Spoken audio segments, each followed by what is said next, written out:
Առաջին համակարգչային ծրագրավորողը կին է եղել Ադա Ավգուստա Բայրոն Քինգը, անգլիացի բանաստեղծ Ջորջ Բայրոնի դուստրը։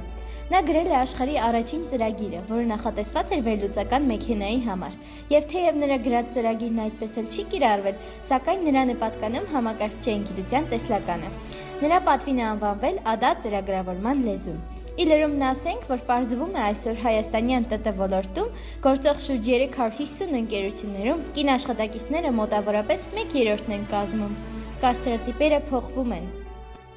CD սկավառակի չափը 720 մեգաբայթ է, հենց այնպես չի ընտրվել։ Ծրագրավորողները ընտրել են այն նկատի ունենալով Բեթհովենի 9-րդ սիմֆոնիայի տևողությունը 72 րոպե։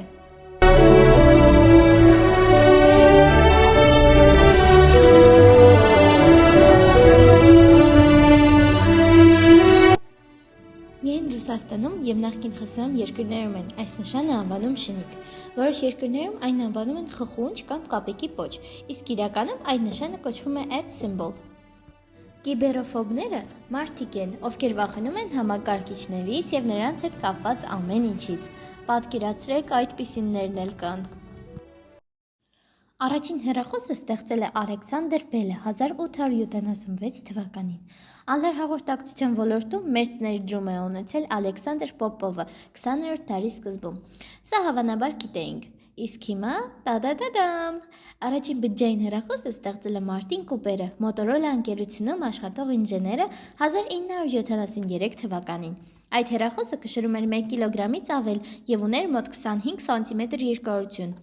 Առաջին բջջային հեռախոսի մշակման համար ընկերությունը 10 տարի և 90 միլիոն դոլար է ծախսել, բայց համաձայնեք, որ արտարացված ներդրում է։ Windows 95 օպերացիոն համակարգի երաժշտական ուղեկցության ստեղծողը հայտնի երաժիշտ Բրայան Ինոն է։ Դա պատվերով գրված ամենակարճ երաժշտությունն է աշխարհում, 6 վայրկյանանոց մեկնարկային մեղեդի, որը հետագայում դարձավ Microsoft-ի հնչյունը։